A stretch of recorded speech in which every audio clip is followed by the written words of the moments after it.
20. We welcome in the host of the Game Last Nightcap and contributor here on ESPN 1320, Olivia Christian. For those who aren't with us on the stream, Olivia and James were just doing some construction with the spiral staircase behind Olivia. And James, of course, being the construction man that he is salivating like, hey, where does that lead? What could we do with that? And James starts looking around his bar, trying to figure out where to put the spiral staircase and the fireman's pole. And it's going to be a busy weekend at the Ham House. I can already tell. James is going to show up Monday at 3:00 talking about, I just tore the whole side of this stuff off after seeing Olivia's house and built a floor to ceiling window and everything.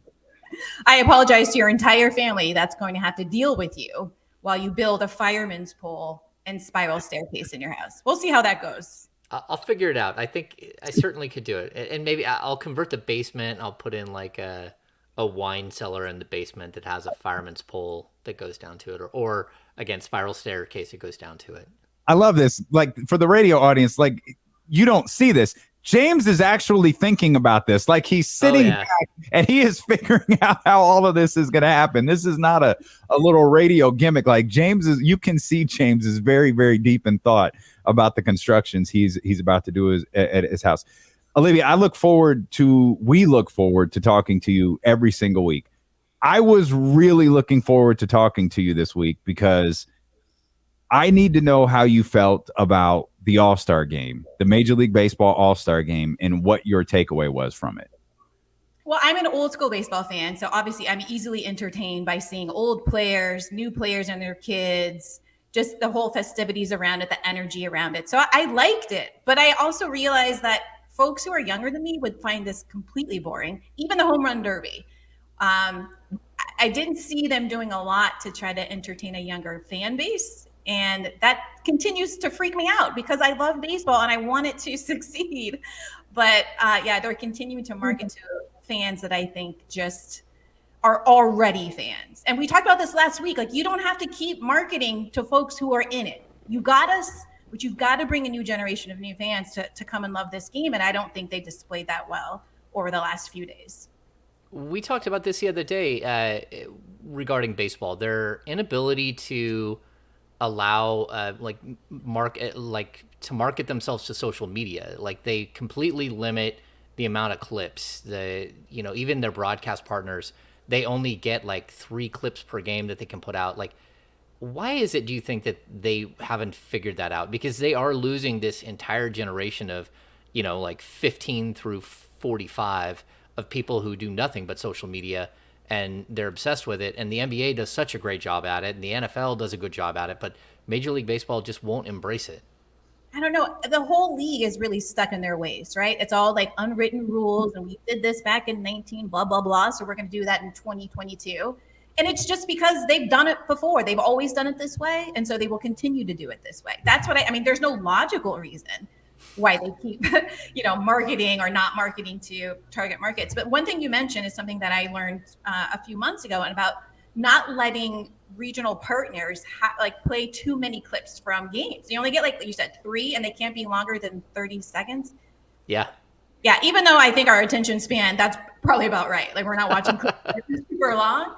Limiting the number that you can even post seems wild to me, because if you do have young fans, where you're finding them is on YouTube, and they're looking at clips. They're not watching 9 innings of games, multiple games especially, or a whole series. When somebody comes to town for the weekend, they're going to see the clips. And for Major League Baseball to resist this new world that we live in just seems wild to me. And there's really no explanation. I can't figure it out. I am sort of surprised how differently you and I saw the All-Star Game. Now, to be clear, I agree with like every sentiment you had about like their approach to this. But the thing that stood out, and it had less to do with how the game was kind of shown on television and more with the players involved. And I really liked how many guys were mic'd up and how kind of free the game was. And my takeaway that night was, and this has long been debated with us on this show, with the audience, Major League Baseball has stars. Like, they have guys who have the potential for superstardom. They have guys with as big of personalities as Anthony Edwards, or as big of a personality as whoever your favorite NBA player is, or NFL player is. Like, they have guys with massive superstar potentials that never get to show it because of kind of what you said there a minute ago with their unwritten rules. And like, you get a strikeout at the end of an all-star game to end it, and you're pounding your chest, or you're pimping a home run, or like, you're like, baseball, it's supposed to be fun. And the game, that all-star game, to me, looked fun. And my takeaway from that is like, yo, you talked about, you didn't like the home run derby. Yo, Julio Rodriguez makes $750,000 on the year. That dude, to me, like, I'm watching like this dude is a star. Give this dude a Nike ad today. Give him a cleat, or give him something, because like, this dude to me feels like Juan Soto. Everyone talk, oh, he turned down $440 million. Yeah, he's worth it. 15 years, $440 million. Like, he's worth it. Why? Not just because of how he hits a baseball, but because he has star potential. And I walked away from that thinking, because I always wondered whether baseball had actual stars, and they just refused to make them. But no, baseball has stars. It's just they refuse to highlight them. Like, they don't know what to do with them. And I thought that was on full, through all of the faults of Major League Baseball, I thought that was on full display, not just at the All-Star game, but even through I don't want to call it All-Star weekend, but, even the night before in the home run derby. Well, I don't disagree with any reactions you had to the stars existing. I believe that too. And I do think the way they were able to display some of their personalities through miking them up and, seeing their families, those things were great. But I still felt like there were so many other things they could do, including like even just the random entertainers, who's singing the national anthem and the 7th inning stretch, and who's even doing, who's calling out, the starters on the field. And, there are just so many other ways I thought that they can interject some youth into this. But again, I enjoy it because I'm a baseball fan. I loved seeing Denzel Washington's tribute to, do you hear that? Oh, okay. Sorry. Denzel Washington's tribute to Jackie Robinson. And I like seeing Big Papi, even though I hate the Red Sox, and I will hate every Red Sox for the rest of my life. I like to see him running around the dugout and talking to players. And it's just, I just thought there could be more. I think that was my issue. There could be more.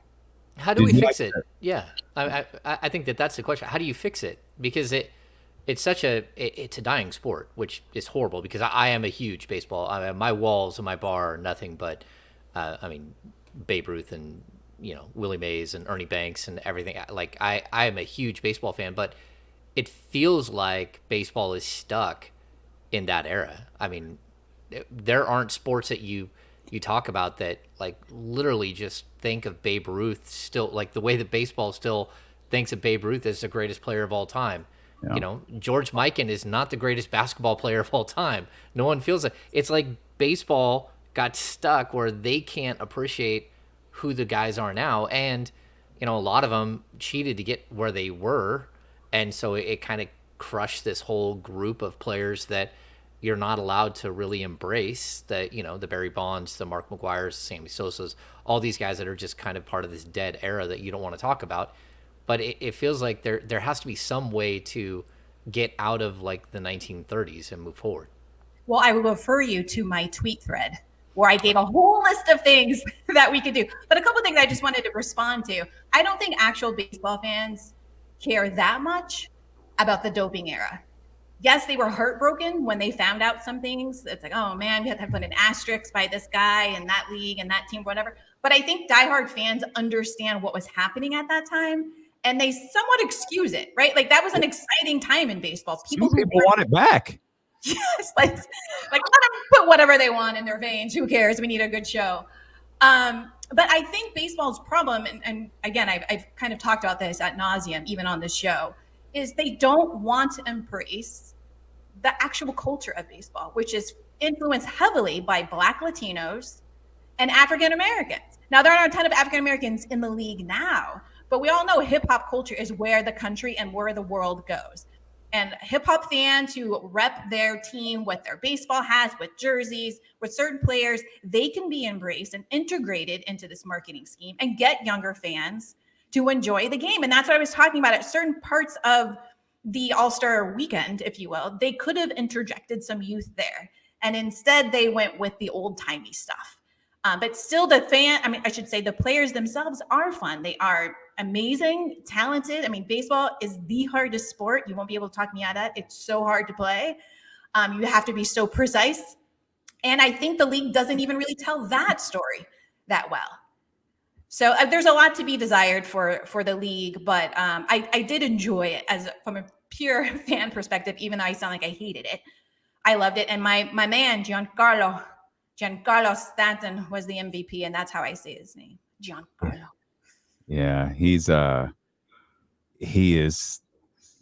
a specimen that looks like he came out of that era that you were just speaking of a few moments ago. Like he is built different, man. And that shot, there's a great still shot that was floating around social media that night of that home run that he hit, where the ball's upon connection with the bat, the ball's like being smashed. Like it's an incredible baseball picture. It's so great. I feel like baseball does, like I'm far more optimistic about baseball coming out of that All-Star game than I've been in the past. I don't trust that they're going to get it right, because I think a lot of the shortcomings that you just outlined about baseball are a lot of the same shortcomings that the WNBA has. They market to the audience they have rather than attempting to grow it. And I know that's a fine line in any walk of life, whether it's professional sports, whether it's a radio show. Like you certainly want the people who listen to you to be happy, but you want someone who stumbles across you for the first time to enjoy your program as well. And it's a difficult line to walk. And I do think both of those leagues struggle with it.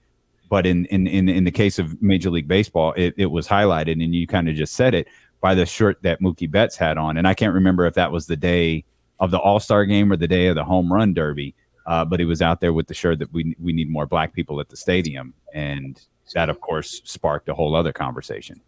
Yeah, I saw that. I think it was on the day of the game. Mm-hmm. And people read that in different ways, as if there were laws prohibiting black people from being in the stadium. Like, clearly that's not what Mookie's talking about. He wants there to be more black fans who are energized by the game, who show up in the stands, who buy tickets, who get their kids into Little League and follow them throughout their journey. And I think every sport is better when it's diverse. You just see that's like a chicken or the egg thing too, isn't it? Like, what comes first, like the fans at the stadium or more Mookie Betts? Yeah, it is a chicken. It might be a little bit of both. Can we have a little bit of, maybe it's like an egg You're white? You're going to have to explain the science of the chicken and the egg happening at the same time, because that one I'm not sure of. Maybe that's an off-air conversation. Maybe that's not FCC suitable. I'm just I don't after midnight. Yeah, I don't know how that works. Well, I feel like the first day of the draft was Sunday, and there were for the first time, 4 of the top 5 picks are African Americans. And I'm excited by that, because, again, I've been on this crusade for years now. Like, we have to have some diversity in baseball. But it will be about how MLB handles these guys, how they position them. And they do a bad job at the amazing players that exist right now. They're not so good at it. But I feel like the conversation is so wide and so broad. It's on social. They can't ignore it. Or I should say, they shouldn't ignore it. They can do anything. I mean, but I'm hopeful that as they try to be better seen, like the NBA draft, the NFL draft, like they try to do the stuff, the red carpet, these people are coming, like keep that same energy and promote these players as the season goes along. Yeah, I think the draft is just another instance where they just miss. I mean, the NFL, like, it feels like the build-up to the NFL draft is like 5 months. And then the NBA draft is like the craziest coverage of all time. Like, as a writer, as someone who's covered the draft for years and years, it's such a huge opportunity that, like, all of us, we take advantage of. It's better than regular season basketball as far as like the numbers and how many people are reading your stuff. And then you get to the Major League Baseball draft and it's like, oh, that happened. And then you got to go back. Like, I don't even know who they got. I don't even know like who the top, there are places out there you can read who could be the top, 30 picks, but it's really not promoted like the other sports. And it just feels like almost every one of these opportunities that other sports have figured out ways to highlight. I guess part of it is you're drafting high school players that may or may not sign. That's part of it. The Kyler Murray situation that the A's went through. So like how big is, he's sitting there in the big green room and he walks up on stage and he takes his hat and then he goes and plays football. So I guess there's that, or he goes back to UCLA, whoever it is, the player. So I guess there's that, but like, it just feels like they miss on almost every step of the way. Well, we don't follow baseball players in high school and college the way that we do for the NFL and the NBA. Like we watch them grow up. I mean, even with AAU, you're watching like, oh, I see this guy, he's 13, he's coming up and now he's and that doesn't happen with baseball. And I don't think that will likely ever happen with baseball just because of the way that the league is set up. But that doesn't mean that you can't create some more. And I'm not saying that you should suggest this, but that doesn't mean you can't create more buzz around the talent that exists and build a new culture around baseball in and of itself. Yes, we can still do Take Me Out to the Ball Game, but maybe, I don't know, Jay-Z can do a remix. Somebody can do something. There's something we can hold on to, but there are other things we need to inject in this league to make it more exciting for folks who are younger than me, because I don't really know that many people younger than I am that watch baseball. Jay-Z made a Yankee hat more famous than a Yankee game. I only knew the baseball draft was happening because I kept looking at my phone. Like, why the hell is Jeff Passan tweeting so much? Like, because I have Jeff Passan on alerts. Like, why is he tweeting so much? And I look at it like, wait, this is happening right now? How did I not? Like, what is going on? And so, like, I have one other note on this that I think is, I know you could say, oh, that's small, or you could just say, yo, that's flat out dumb. But I think that it matters in a conversation like this. Like, have you ever seen the TV show All American? I think it's an FX show. So All American, it's a great show. It's based on like it's based in Crenshaw, Beverly Hills football. Like that's kind of the central focus of it. Tay Diggs, All-Star Black Cast, like it's great. There's a spinoff for it, and it's called All American Homecoming. And it's based at a fictitious HBCU, but the sport's not football. The sport's baseball.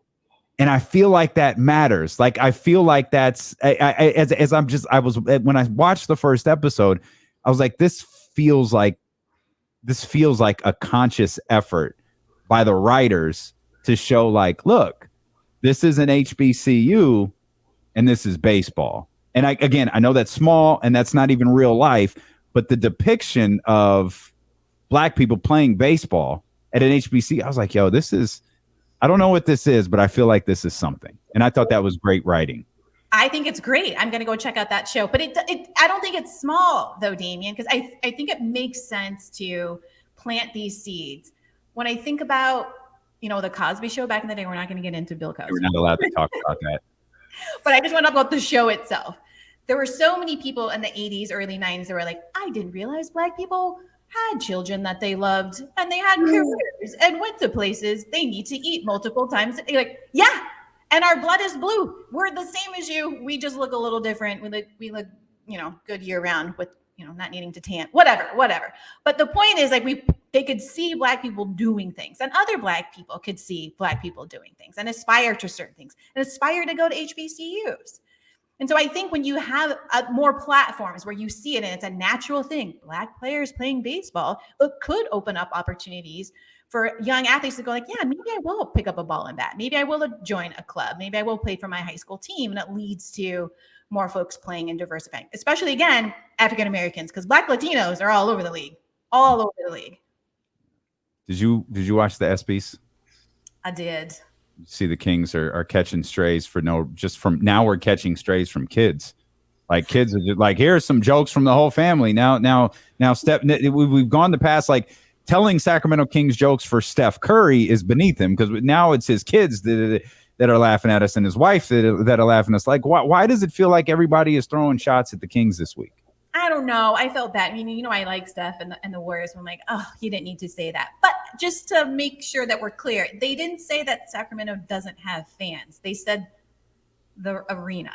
They were talking about the place. And we all know that there weren't a lot of people showing up this season. Are you really trying to dissect that joke? Like, is that what we're doing right now, Olivia? Are we really trying to dissect the Steph Curry joke? I am. I'm just trying to make it the wounds heal a little faster. No, but it wasn't necessary. But he said he went after a number of people. It was kind of like, well, okay, Steph, he was feeling himself last night. That whole family was beyond what I thought they would do. That's a tough gig. Like hosting the ESPYs is like, I mean, stepping out of your element is difficult. And like being the host where everyone is looking at you to essentially be funny, like that's hard. Like I don't fault him for any joke that he told last night. Leave Grant Williams alone. Leave the Sacramento Kings alone, but have at it elsewhere. I was weirdly sad most of the ESPYs. I wasn't planning on being as sad as I was. They had a number of really long segments that dove into social issues and cancer and overcoming. And it's like, oh my gosh, like sports is so unique. And that we never just talk about what's happening on the field. These people are whole people who experience so many things. And I feel like it's the only industry that adequately really addresses social ills. They bring these things to the forefront. They can't just be great athletes. They all of these people who are in that room or in these leagues playing year round. They also have to be people who are doing charity, who are standing up for women's rights, who are looking out for Black Lives Matter. And I love that they don't shy away from that. They didn't shy away from it last night. Again, I was a little more sad than I was prepared to be, but I love that they continue on this path of not just shutting up and playing sports. Yeah. Music does that too. Like music is good for that. Kind of bringing, like sometimes you have to listen a little bit closer. Yeah. Yeah. They do a job of bringing the ills to the forefront, but it's always different when, I mean, it was Steph, NECA, and I think Skylar Diggins who did the Brittany Griner monologue last night. Of course, I think everyone remembers, was it 20? I actually feel like it was 29. Man, I don't even remember what year it was, but the Carmelo, LeBron, Dwayne Wade, maybe, or maybe it was Chris Paul, LeBron, in the black suits on stage at the ESPYs, essentially pleading for Black lives. It certainly wasn't 2020. That doesn't add up. I don't remember what year it was, but that was I remember that ESPYs too. It was pretty depressing too. Like the ESPYs sometimes, like it's okay to be fun. Like it's like it's an award show. Like it was like the year where every Super Bowl commercial, like when Nationwide murdered the kid as like a commercial during the Super Bowl, it was like, hey, wait a minute now. Like it's okay to like have fun and laugh. Like not everything has to be like that deep. I mean, there's always going to be moments, like addressing Brittany Griner is great. You always know that the in memoriam TV last night, but the Jim Valvano, for goodness sakes, you know that's always going to be a big moment at the ESPYs, but it's okay to sprinkle in a little fun here and there. Yeah, the Title IX stuff. My thing is like those things are all very important to bring up, obviously, but the segments just seemed really long, and that's why I was like, oh my gosh, I'm getting really depressed here. What else is on TV? I'll click back afterwards. But I like at least the fact that they are addressing these things. And again, because they're whole people, they don't just exist in this box where they can just concentrate on training and the season coming up. There are women on the stage whose rights to abortion and healthcare and contraception are under fire. And Black men who are raising Black men who are afraid of leaving their son and going, on a trip and leaving their son out to go to school. And who knows if they're going to come back. I mean, all of them, everyone is afraid of their kid going to school these days. Yeah. But again, I just like that they really celebrate the fact that these players are whole people and they try to bring attention to all of these gigantic causes in ways that I don't think other industries do quite as well and consistently. It's funny we're having this conversation, and I think all three of us are people who are really far against the shut up and play mantra that we hear. But at the same time, we're, okay, there's too much during the ESPYs. And, so it's like, wait, that's too much. No, that's too little. That's too much. Yeah, I mean, it's hard to balance what these guys are trying to do and what everyone is trying to do at these major, award shows and stuff. And you do have major topics that you need to have out there and you need to put a stamp on it. But at the same time, it should be a celebration of sports at some point, at least part of it. And, the Kings deserve strays.